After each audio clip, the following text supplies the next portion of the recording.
after I had this cancer treatment 5 years ago, there was a doctor I found, a friend recommended here in Kansas City, of all places, and an MD, and he was running this thing called a health and fitness program where you pay a set fee, and for 2 years you're enrolled in his program, and he was a low carb and is a low carb guy. Jamie, how did you find Carnivore? Dave, thank you for inviting me, and I just want to say in advance I love your videos and your presentations, and I've binge watched them because I'm just impressed by the fact that people on your shows are able to talk uninterrupted with maybe for the first time in our lives, really, and to tell their story and to go down the rabbit holes and the other uh, uh, journeys that they've been on with respect to this lifestyle. And let me just give you a little background, of course, if that's okay. I live in the Midwest of the U.S., Kansas City, and I'm 68 years old. I'm still working. Um, and my low carb carnivore story is fairly typical in that I had health issues that came around in I guess my mid 50s, and so I kind of started thinking about health. My background is I was just a skinny kid. Grew up playing sports, school, everything's fine.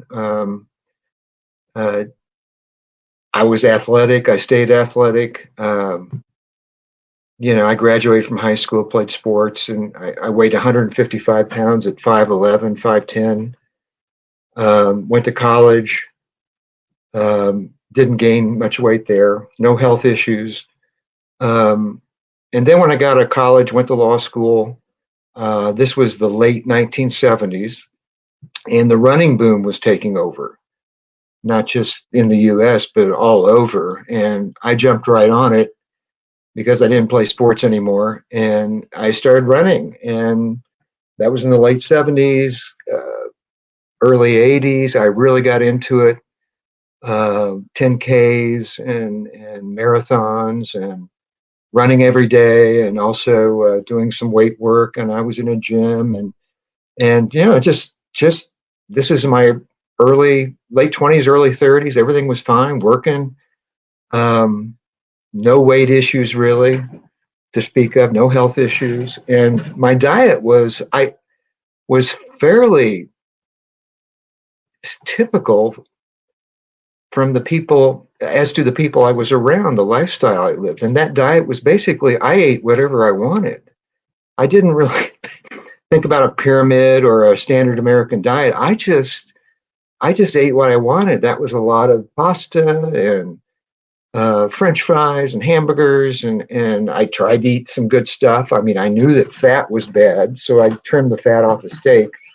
And when I did have a steak, which I love steak, but I'd always have French fries or baked potato, bread. I love bread, especially the crusty bread with butter. And so it's not like I wasn't trying to follow anything. I was eating what I wanted: Mexican food, Italian food. Of course, I was drinking a lot of alcohol then. I'm 27 years now in recovery from alcohol addiction. And so I was drinking a lot of beer in my 30s and 20s and 30s. And so I really wasn't eating all that much looking back on it. Didn't really have a sweet tooth, because when you're drinking beer every night, you just don't develop the passion for cakes and cookies. So my attitude, Dave, was basically, hey, I'm running marathons, every day, maybe 10 miles a day, not every day, maybe 40 miles a week. Ran the Boston Marathon a couple times, not bragging about that, but I was really dedicated. My attitude was basically, whatever I'm doing, I can burn those calories off, and I can just do what I want, live how I want, and I'll just work out and run and I'll burn it off. And that was basically the way I thought. And that's the way I think people around me were thinking. I was involved with a lot of people running and in the gym, and that was the attitude. There never was a feeling of, well, I need to go on a diet or I need to change what I'm eating. Now, drinking was another issue.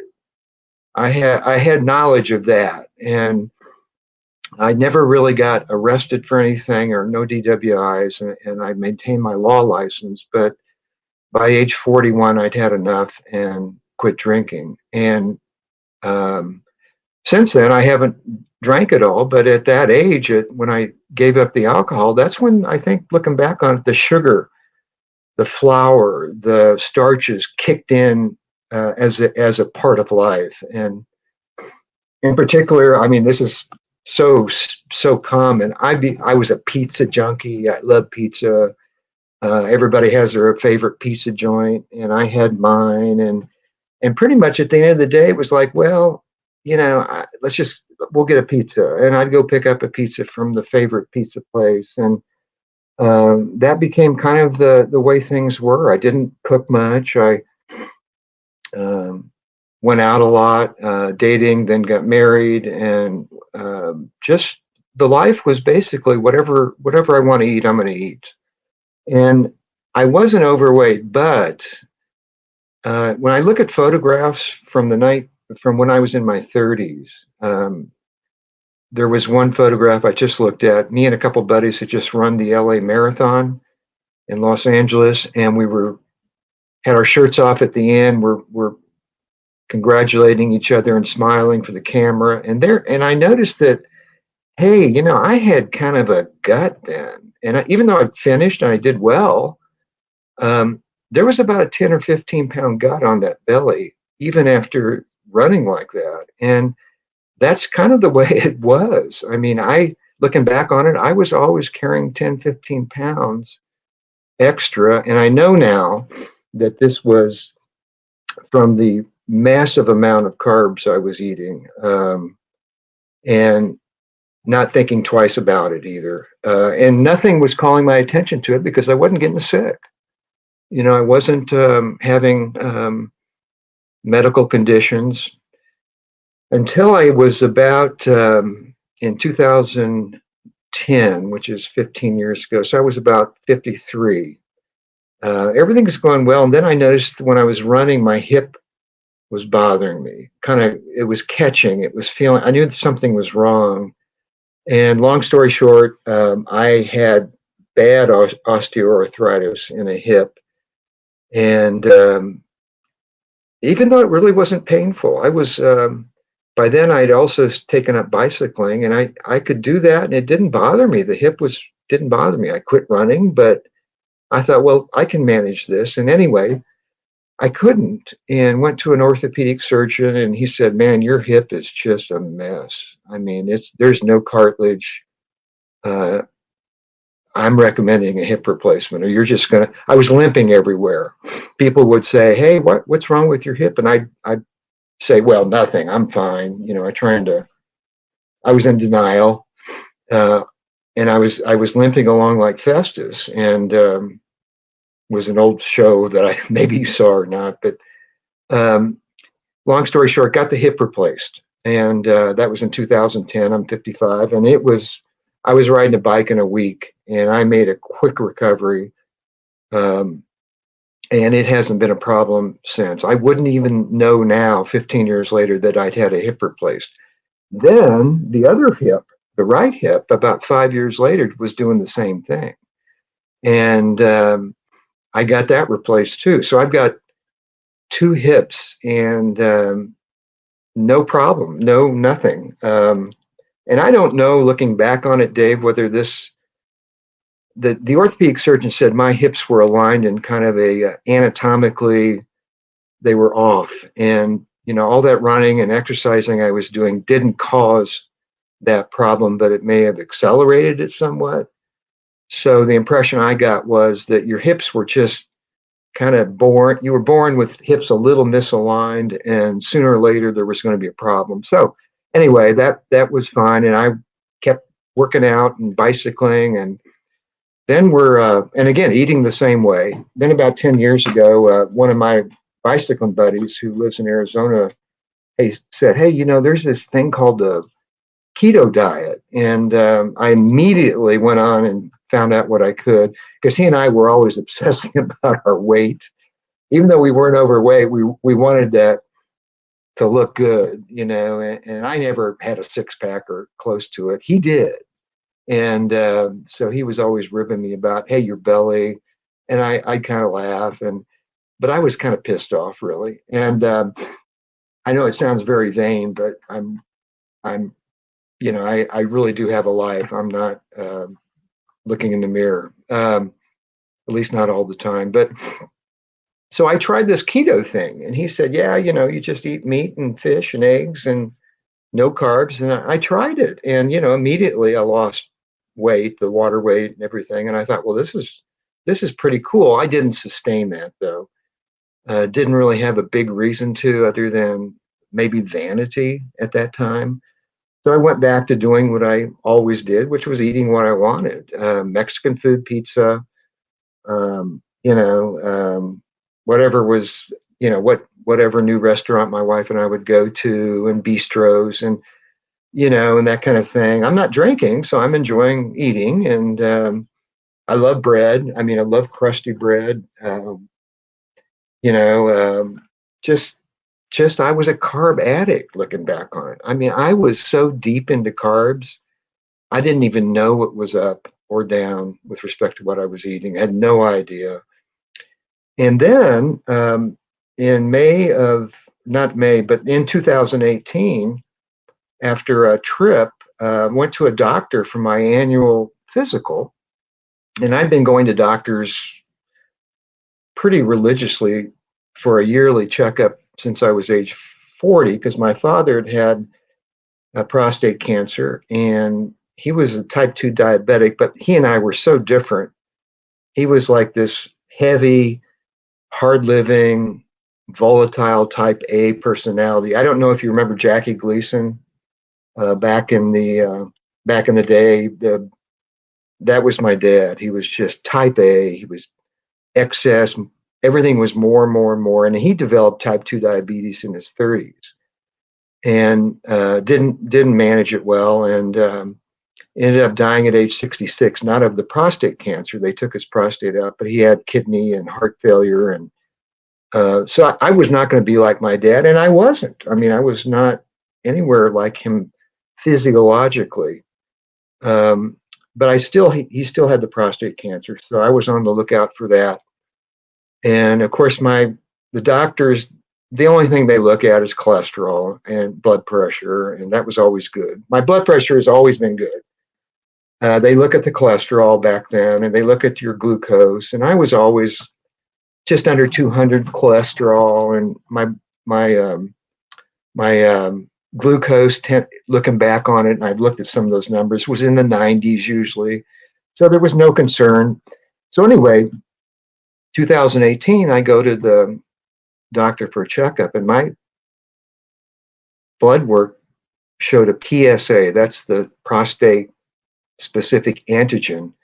It should be about 2 or 3, or as close to 0 as possible. Mine was 27, and immediately I knew, and the doctor knew, that, man, this was prostate cancer. And so I went in for the bone scan, the body's, and fortunately it had not spread, and I was in a good situation there. And the medical treatment has advanced so much now, I think, in prostate cancer treatment.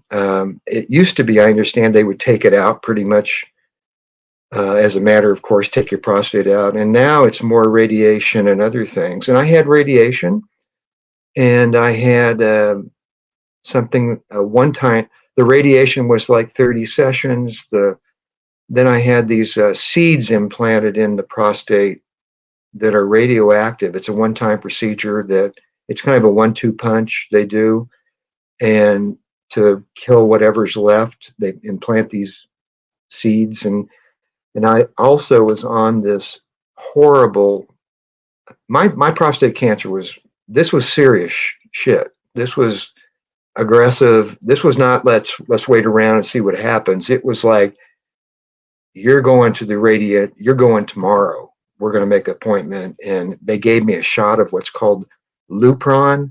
I don't know if maybe your viewers have heard of it. It basically, the theory is that prostate cancer feeds on testosterone. So in the initial treatment, 1 or 2 years of treatment, they want to get your testosterone down to zero. So they give you this thing called Lupron. It's an injection, and not to get in the weeds, but I had no testosterone for 2 years, and that has its whole other ramifications. But I was surprised that without testosterone, I still felt fairly energetic. My wife says I was more tired, but I was working full time, energetic, and still working out. And so, fortunately, I'm now post 5 years from the end of that treatment, and that's good. I hopefully my prostate cancer will not recur, and I have really good feelings about that because I'm went 3 years carnivore after that, and I'll talk about that a little bit. And then 3 years, and then I went kind of tried to do keto, and that kind of backfired. As a carb addict, I can't moderate, and moderation is something other addicts will appreciate this. Moderation is a point I pass on the way to excess. It's not anywhere I don't stay in the moderation for any period of time, whatever it is. It's always more, more. And so keto is fine, and I'm not knocking keto.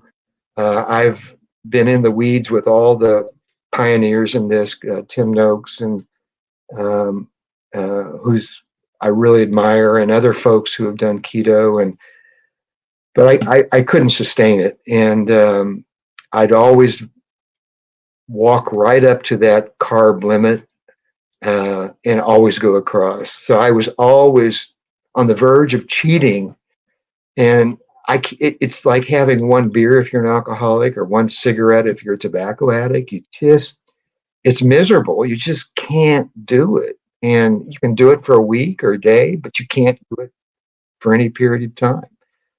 And so, fortunately, after I had this cancer treatment 5 years ago, there was a doctor I found, a friend recommended, here in Kansas City, of all places, and an MD. And he was running this thing called a health and fitness program where you pay a set fee, and for 2 years you're enrolled in his program. And he was a low carb and is a low carb guy. And as part of the program, you get body scans every 3 months. You get detailed blood work like I'd never had before.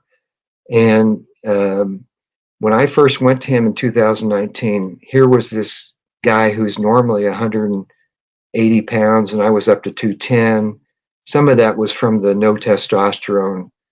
If a male does not have testosterone, you gain weight. I mean, that's just physiologically happens. So I'd gone up to 210, but the blood work revealed that my inflammatory markers were high. My Let me think here. What was it?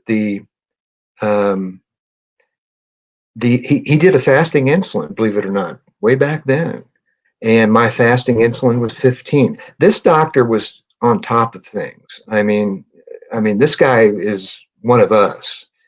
And he said he advocated fat, good ruminant animal fat. He wasn't carnivore.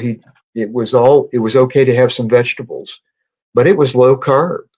And sure enough, I started eating fat, and the body scans were showing I was losing fat. And that's the big paradigm that all of us are familiar with. I mean, you're eating fat and you're losing body fat. I mean, who would believe that outside of our community? But it happens because we're not eating the crap. So everything started getting better as far as the inflammatory. My last fasting insulin was 4 about a year ago. I still run a little borderline high on glucose, and I don't know what that is. It's always 100 and 105 fasting, and I think it's just the way I am. I don't eat any sugar or flour, so I'm pretty much really good carnivores. And I did have a period where I went off carnivore, so I'm not. I'll clarify that, but um, my blood sugar just runs a little high. I think that's just the way it is. My weight's now back to a good weight. So anyway, during COVID, it was really, I started working at home, and it became real easy, Dave, to start controlling what I was doing, what I was eating. Nobody was going out. Nobody was on airplanes, traveling anywhere. So I was really focused on my diet, and I was in the weeds with all the low carb guys or the carnivore guys. I bought Sean Baker's book, Anthony Chafee, the whole 9 yards. I mean, and I still listen to those folks. And I particularly like your show because I like listening to real people with real experience. I kind of know the basics now, medically speaking. I really don't need to hear a doctor tell me anymore why it's good to go low carb, but I do need to hear from people who are living life and how they're getting better. So then I was carnivore for 3 years, and then about a year ago I was hospitalized for one of the uh, uh, side effects of having a radiation to your prostate is that for some unknown reason, years later, you can start bleeding there. And apparently, about a year ago, I was feeling fine, everything was good, but I was apparently bleeding little by little, and I noticed it was getting harder and harder to urinate at nights, and it was really a nightmare. I mean, it was getting worse, and I didn't want to go to a doctor because I didn't particularly like the urologist I'd gone to initially. So I thought, well, I'll just wait and see. And it kept getting a little worse and worse. And it was really miserable because when you have to get up and you can't urinate, uh, you lose sleep, and it's just bad. So, long story short, I ended up one night completely blocked. And there's no hell worse than a guy who has to urinate and has to pee and can't. I mean, I would not wish that on any man in the world to go through that. It's horrible.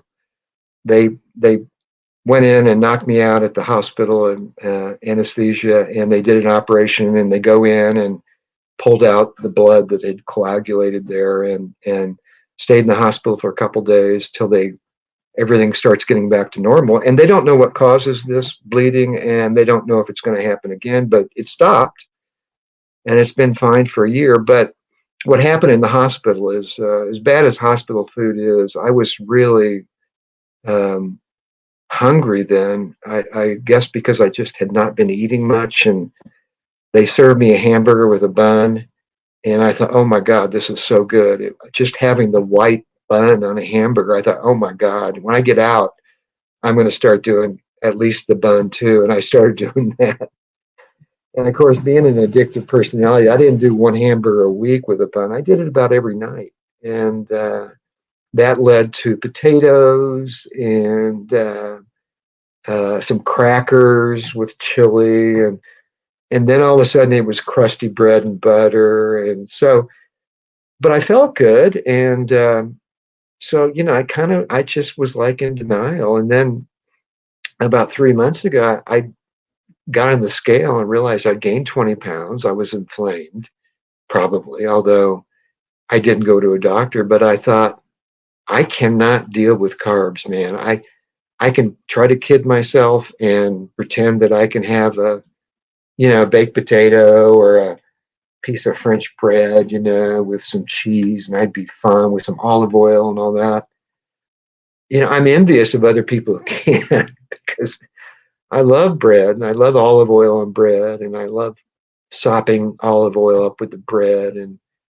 But as good as that is, I can't deal with it long term. I just can't. And so for the last 2, 3 months, I've been back to carnivore. Uh, about 95%. And I'll tell you, I'm still, what I do, I drink coffee. I'm never going to quit coffee. I'm sorry. I'm just not going to. Not with cream. It doesn't have cream or sugar, but I'm a coffee guy.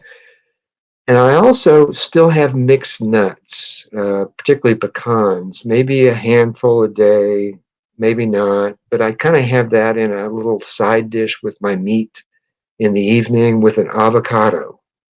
So I'm a guy who has maybe a couple avocado a week, with some olive oil on it, salt and pepper, and maybe some pecans. That's all I do that's not um, strictly carnivore, that and the coffee. Um, and I'll have some asparagus if my wife and I have a steak. I make her I make her have ribeyes with me on at least Saturday night. So she I grill some asparagus because she wants some, and I have a little bit of asparagus, and that's about it. I don't want any more veggies. I'm right now. I'm here. I am 68. Feel great. I work out every day. Working full time. Happy. Mental fog, as so many people know. I mean, just in the last 2 or 3 months back on Carnivore, I want to laugh and giggle sometimes at night. I feel so good, and I'm thinking so clearly. And uh, and I have to say, I've learned from your show to listen to people and to let people tell their story uninterrupted, like you're doing now. And that carries on into so many other things in life. And my, a lot of us, particularly who have lived our lives, we've been pretty we've had these egos, and we've had a lot of fear, and we've had a lot of insecurities, and we try to cover that up by our substances or our personality. We try to be blustery and arrogant, to cover up, and I've been guilty of that throughout my life. And I'm reaching a stage where it's different. It's more mellow. It's more subtle. I can't explain it real clearly, other than I'm happier. And I plan on staying carnivore. I love this life, Dave. I just do. The way I eat now, I don't have breakfast and haven't had breakfast in years, but I'll have a few eggs at lunch, 2, 3 eggs, hard boiled or fried, and maybe a few strips of bacon, a tin of sardines, maybe. I have a couple tins of sardines for lunch each week. Then in the evening, it's hamburger, ribeye, and that's about it. My wife doesn't eat carnivore, so she makes her own big salad with all the stuff, the chicken and the cheese and the carrots and all the veggies. She's happy with that. I have my ribeye, and I'll have enough left over usually to give to my 2 labs after dinner. Now, don't labs do not need ribeye. I'm not, but I usually can't eat a whole pound and a quarter of ribeye at night, so they'll have a little, and everybody seems happy. I drink a lot of water. Coffee is my thing. So, that's it. I have 2 meals a day, sometimes one, but usually two. I just, it's just a happy way to live now. And it's as far as my health, it's like I say, the prostate cancer is gone. The weight is good. The skin better.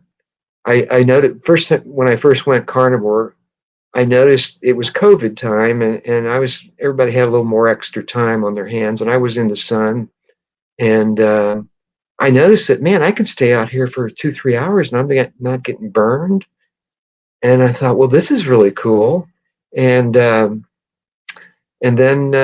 I noticed the nails are bright and shiny pink and strong, and the teeth are better. Um, the skin is just looks more supple. You look younger, I guess. Everything is better. I mean, just physically, everything is better. And And this healthcare system is so, my wife is in healthcare and we talk about this. It's so broken. It's so bad. I've been to the doctors. I went to a dermatologist a few weeks ago and saw the physician assistant. First time I'd been to a dermatologist just for a skin check. Everything was fine, but I just kind of talked to her a little bit. I said, she tried to get me to do the sunscreen, and I said, I just don't need sunscreen, and we need sun. I'm kind of lecturing her. I said we need sun, and sun makes cholesterol on our skin. And she says, what? She said, I never heard that. And and then she said, well, I said, the statistics show that Americans have real low vitamin D levels, and we do, apparently. I know I did when I first got into this. Mine was like 14 or 20. And she said, "Oh no, I think you're wrong. I think Americans get enough sun, and we get a lot of vitamin D in our food." And here's a physician's assistant at a dermatology clinic a month ago, who doesn't know these basic things about the sun and skin, and I'm not putting her down. That's just the way she's taught. And so I didn't do the sunscreen, and that's just an example. And the latest doctor I went to, not the good low carb doctor, just the standard family practice guy, I've been shuffled into their rotation, and he doesn't get it either. It's all eat low fat, and stay away from sugar, and that's fine. And it's low fat, eat lots of vegetables and whole grains and all that. That's everywhere, apparently. And Dave, I go to Costco a lot, and here in Kansas City, and it saved all of us during COVID with being able to get steaks and a lot of good stuff. However, Costco, is just loaded with the junk. I mean, it's just row after row of candy and chocolate and crackers and cookies and big bags of potato chips, 20 different kinds. And it's just, and I see the people at Costco. That's probably a good cross section of the country, and it's not only the obesity; it's just the zombie look in the eyes of people. They just look defeated. They look tired. They look angry, and I'm betting that most of the people I'm seeing who are middle aged or over are on a big big drug regimen, and they're probably taking God knows how many different medications for diabetes and high blood pressure and this and that. And I'm just thinking, wow, I mean, this ship needs to turn around, but I don't see it happening anytime soon. Another thing I'd like to talk about inflammation, I forgot to tell you. When I got the cancer diagnosis, I decided to go to a cardiologist. I'd never been to one, and this was from the doctor. He said, "Oh, don't worry. You're probably you." The cardiologist recommended a coronary calcium score or test, and the doctor had recommended it. He sent me to the cardiologist. The doctor said, "Well, don't worry. You'll probably be a zero. All the running you've done your whole life, and you're in good shape. You probably have a zero coronary calcium score." And I put it off because I thought, well, what's the point, if I'm going to be fine. So anyway, I eventually went to this cardiologist, and he ordered one, and I got it. And my coronary calcium score was 859, which is sky high. And what the only thing I can think of is that was a life of inflammatory crap that I was eating that was going under the radar. And so it was that high. Now, I didn't have any I had a stress test. I'm fine. There's not enough blockage anywhere to do anything. And I continue to exercise cardio. I'm fine. So I think my body has worked around this calcium. And my good doctor, the low carb doctor, he said, he said, your inflammatory markers are really good. So this calcium that the coronary calcium score showed, that's just real hard solidified calcium that's probably not going to cause you any problem, because my other inflammatory markers were real good. So he thought that this is just going to be, it's just something that happened because of the way I lived, with maybe some genetic predisposition. But I've been fine since. I don't plan on getting another coronary calcium score. I mean, my feeling is, what's the point? I feel good. I'm doing well, and I'm eating well. There's nothing I can do about it. Maybe somebody out there has some other information. I've heard that it can go down, but I also heard that mainly what you want to do is keep it from going up. And so maybe I'll have one. I don't know, but it's not really a pressing issue. But that was not caused by that coronary calcium was not caused by meat. It wasn't caused by eggs. It wasn't caused by butter. It was caused by thousands of pizzas and hundreds and hundreds of hamburgers and mounds of French fries and lots of beer and uh, lots and lots of bread over many, many, many years. I think there's no doubt about it in my mind. That's what caused that. And we all know in our community that what causes problems is not the fat we eat, it's the carbs we eat. That's what becomes a problem. I think I think doctors in the mainstream still they think that, well, when look at bacon, when you fry bacon and the oil that's left over, it solidifies into this gel and it gets hard. That must, they think, and it's logical, that must be what happens in your arteries. This bacon fat goes right to your arteries, which we know is totally not true. I remember as a kid, when we used to cook with lard, Mum would say to us, "Don't pour that down the sink after you finish cooking, right? Because it's going to go hard and we're going to have to open the sink up to get it out, right?" And I think people still kind of look at it and think, well, sink, it's a pipe. That's what your arteries look like. So Yeah. the same thing's going to happen in your arteries. I think that's exactly true. It does make logical sense. And I, unfortunately, I think a lot of the medical community, which knows nothing about nutrition really, they probably think that too, and they don't imagine how sugar would block your arteries. I mean, I just don't think they get it, and that's what's really unfortunate. I think there's two there's two things that are changing this big sick ship of the modern American diet. There's two things, and number one is that people taking this head on, like yourself and other low carb and carnivore folks out there, they're taking it on one by one on the internet, and I think that's making a difference. It's slow, but it's growing, just like your website has grown since I've been following you. And I think people are starting to pay attention when their friends are losing all this weight and feeling so much better and overcoming these all these issues, these health issues. I mean, that's got to be, it's like a spider web that's growing out one by one. I think that's happening. I mean, it's got to be happening.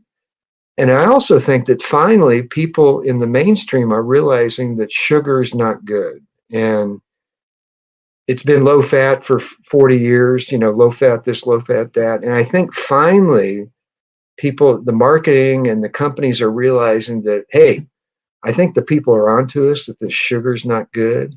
So we better start, marketing no sugar. And I think that's happening. And I think people are realizing that sugar's no good. And I don't know how far that will take us, but it is a step in the right direction. I don't see or hear about low fat so much anymore. It may be, I don't know, but I do see a lot of marketing, sugar free this, sugar free that. Um, So I love the way I eat. It's so simple. It's so enjoyable. You can't overeat carnivore. You just can't. Your body tells you to to stop, and you can't really hurt yourself doing it. I mean, you just can't. You may spend too much money on ribeyes, but you know what? Probably overall, I spend less on food now that I don't, get these fancy, bistro dinners and pizzas and all this and that. So um, if I have a snack in the day, I do snack a little bit, and I found a place that has a beef jerky that has no sugar. Um, the stuff at Costco, I mean, they seem to all have some sort of sugar in them. The beef jerky, and but I did. There's a lady named doctor named Elizabeth Bright, Bright. Probably a lot of folks have heard of her. She kind of turned me on to this. She'd have a little beef jerky with butter uh, for a snack, and I tried it. Man, that's really a good little combination of cold butter and a stick of beef jerky in the middle of the afternoon. It's pretty cool. And I even have she she advocates this getting some butter during the night if you can't sleep and the cortisol's up, popping a little cold butter, and I do that occasionally.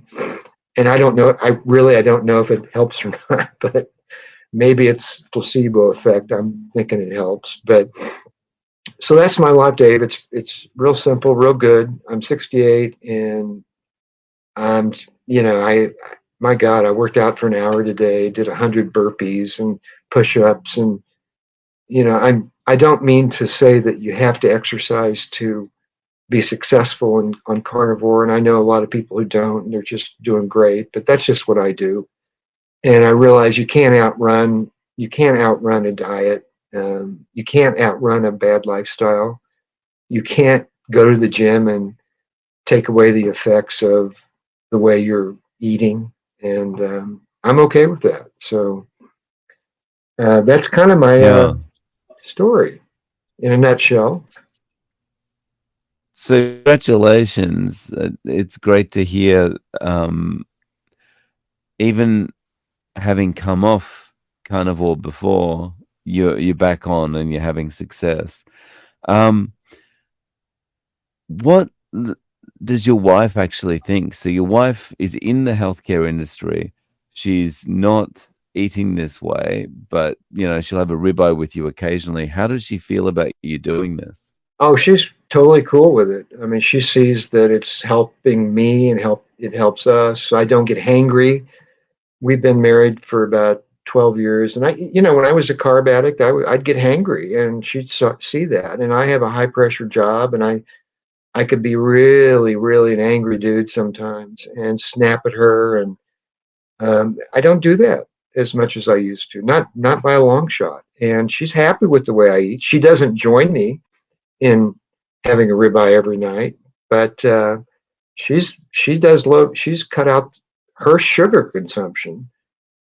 She used to eat a lot of fruit and doesn't do that anymore. And she's down to one meal a day, actually.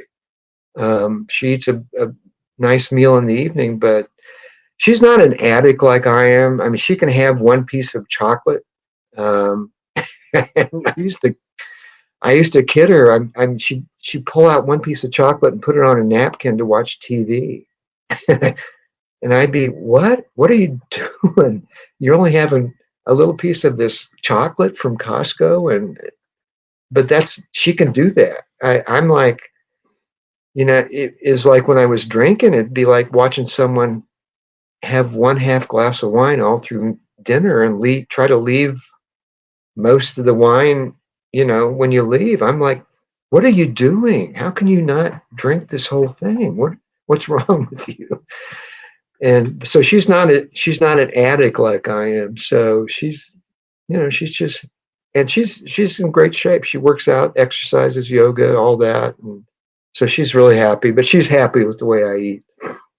And it's not a problem for anybody else when we don't go out too much. But I don't think people really care what you're eating. To be honest with you, I think we think they do, but It's like when you quit drinking, you think, oh my God, if I go out, everybody's going to be staring at me because I'm not drinking. And I found out that really people don't give a shit whether you're drinking or not. They're thinking about what they're drinking. And it's the same way with the carbs. I don't think people really care. I mean, I don't talk about it. I think I learned the hard way not to proselytize about carnivore or low carb, but I think people see, when I go to lunch with a bunch of buddies every week, and we go to a nice barbecue place. Kansas City has a great barbecue, and I get chicken wings, and that's kind of it.